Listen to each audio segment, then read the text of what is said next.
Ciao, what's up everybody? Alright, we're going to talk about picking your first apartment is very important here.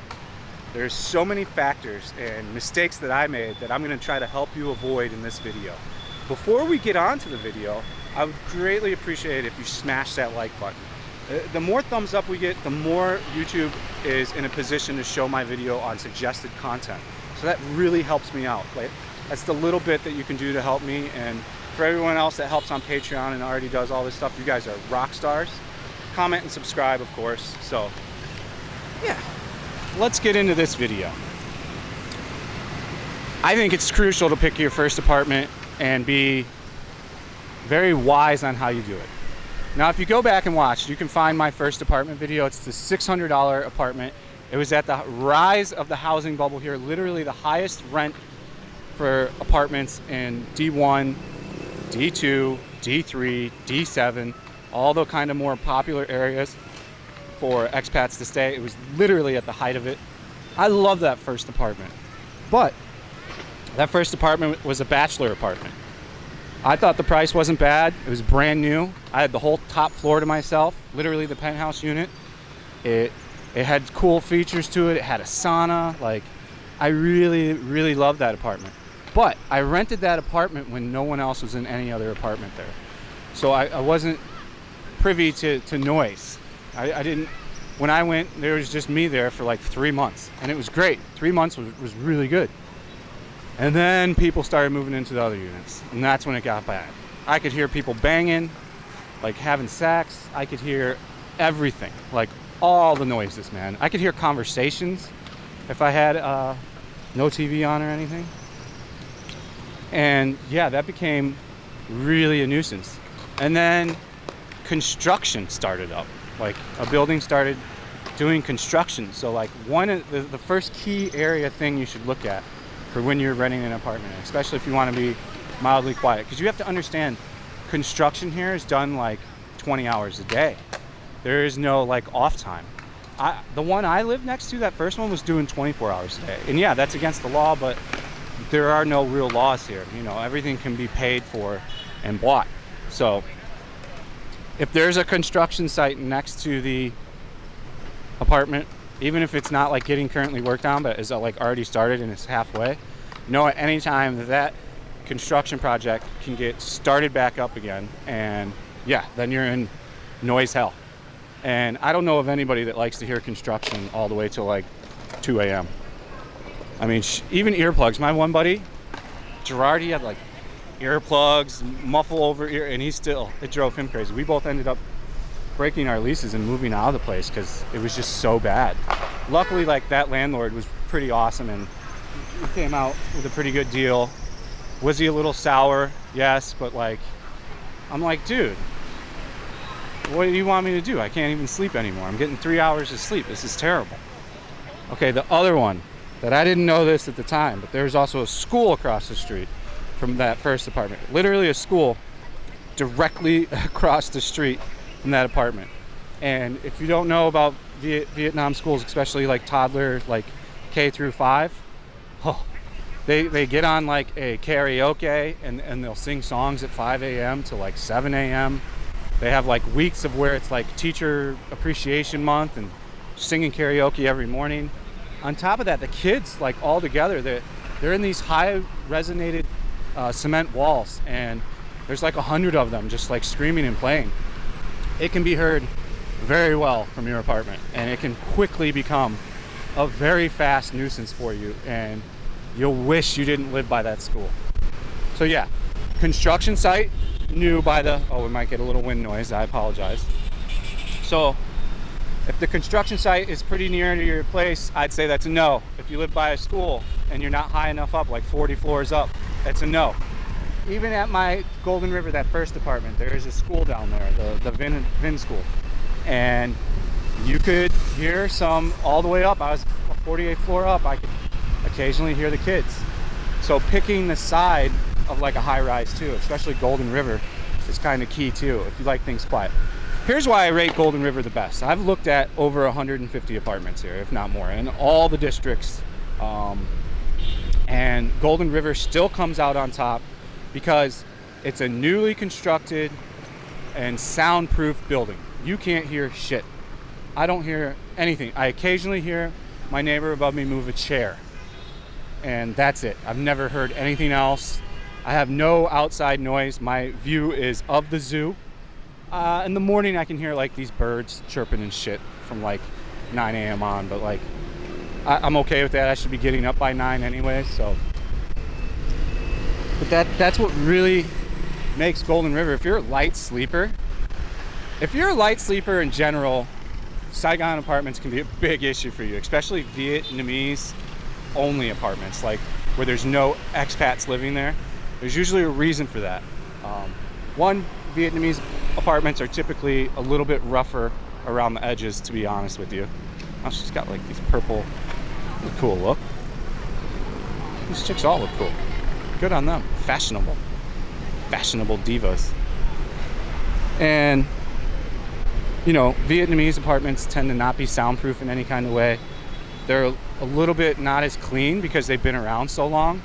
So like, you know, they've been around 20, 30, 40 years. So like, there's going to be mold in areas and things like this. I'm not saying Vietnamese are dirty. It's just that the amount of use is much higher when Golden River's only been around 4 or 5 years. So you're talking a newly constructed building. So everything's great.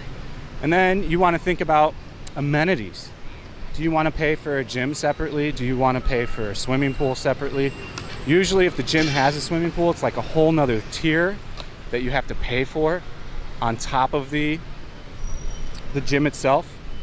Like I think it's at California, it's like $2.5 million a month to have pool access. So again, why I love Golden River. I have a gym. I mean, it's not, they're a little lack on the maintenance. I have to like go and tell them to lubricate like the Smith rack. I have to tell them, you know, we need new bars, new equipment. But I mean, there's not going to be a perfect place here, because just the way like the Vietnamese way is like work with what you got, if you know what I'm saying. So, and then we have a pool. We have a pool at each building. One building doesn't have a pool for some weird ass idea. I don't know why they shortcutted and cheaped out on that. So it does kind of make the pools a little maximum volume towards the end of the day when the sun goes down. Like right now it's like 5:30, so everybody and their mom is at the pool right now, and I don't like it. So I go to the pool at around like, at around 2 or before 11, and no one's there because Vietnamese don't like the sun that much, to be honest with you. So it just makes it easy. They use it before the sun comes up and after the sun comes up. After the sun goes down. That's also a lot with the parks. They do that with the parks too. So like, yeah, you'll see almost no one working out of the park during the day, but at dusk you will, and at dawn. So these are all things to factor in. Like, you know, I was having to pay extra for a gym at the first apartment. I was having to pay extra for swimming. I was having to pay extra for parking. So like all these little things, they add up, and it becomes an inconvenience as well. I wasn't too interested in, you know, and for me, if like the gym ain't where I'm at, I'm not going to be as motivated to go. And now I've been doing like really good on the gym, you know. I go at least 4 or 5 days a week. I usually take Wednesday off, and then yeah, and I'm seeing good gains, you know. I'm not gonna lie, I was not strong at all when I started lifting here. Like, I think it was a struggle. It wasn't a struggle, but I had difficulty putting 10 kg up on each side on the bench press. I could maybe do it like 10 times. Now I can do 40 kg on each side. You know, I can do reps of 6. I could probably do more. I don't have a partner to go to failure with. I could probably set the little like nubby things on the Smith rack, but I'm not like looking to make world record gains. I just like pumping your iron, man. It gets your testosterone up and you feel a little bit more manual. I love going to the gym and then leaving the gym. I feel all good. I did chest today. Decline, incline, and then barbell on the bench. So it's really important that you think through everything and you cast an extremely wide net and look at a bunch of apartments. It's not the scenario kind of like where it is in like LA, Chicago, where you can be like, you've looked at 2 apartments and the third one you fall in love with and you're like, this is the one. You don't want to do that here. You want to factor in all these things I've been talking about. You want to be sure that it's covering all your bases. And location's important too. Like, I don't believe in doing a commute longer than 15 minutes. You're wasting time out of your entire life that you can never get back by commuting like 30 to 50 minutes. That is just time you cannot get back for the convenience of having a little bit cheaper of a house. And I've never believed in that. I commuted for a long time in my early 20s, and I wish I had that time back. And the amount of money saved, I would rather have spent it and just have that time back. I don't believe in a long commute. A lot of self-made millionaires and billionaires will also tell you the same thing. A commute over 15 minutes is not a good idea. The Facebook lead tech guy, I think he talks about that a lot too. He believes in no more than 15 minutes either. Not that I'm plugging his channel, okay? The guy's not bad, but you know what I'm saying. So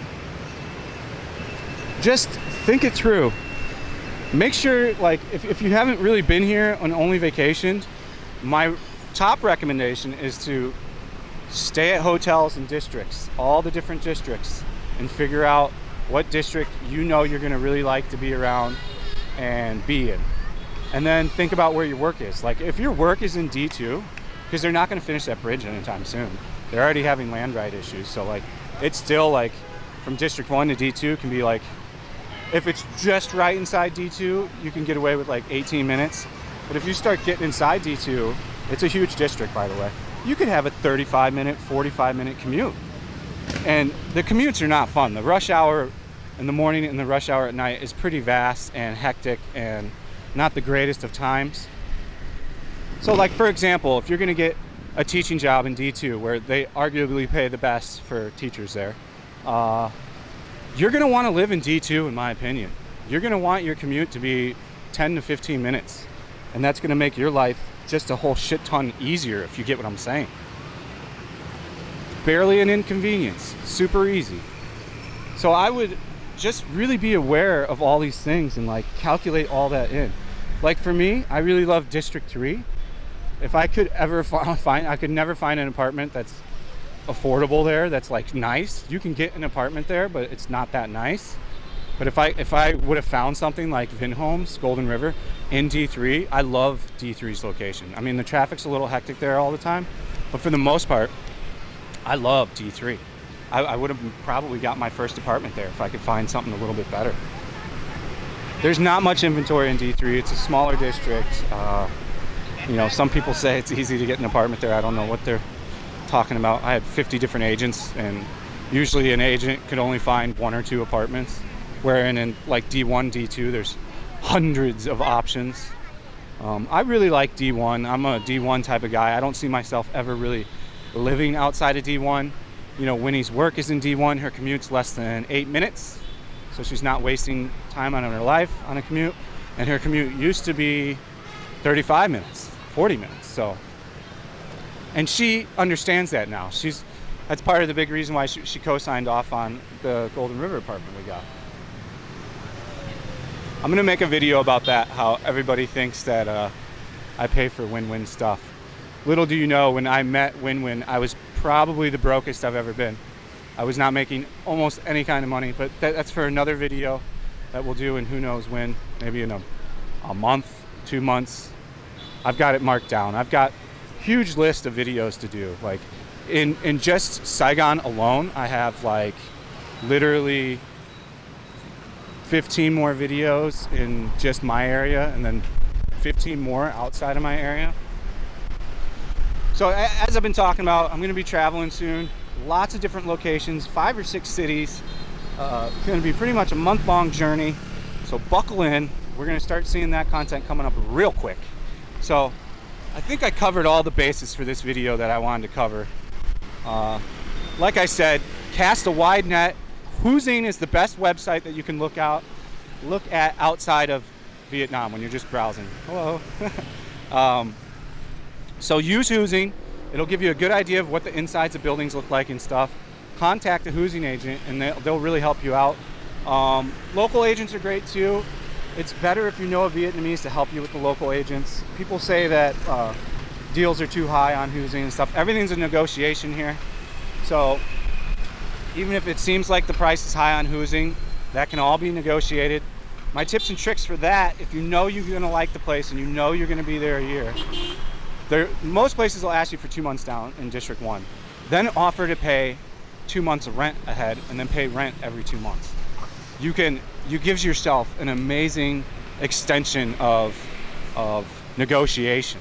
People are really keen to that. So like getting 2 months down and then 2 months rent, like up front, that's pretty awesome for the renter, right? For the landlord. So if you sweeten the pot, you give yourself a lot of room for negotiation. All right, guys.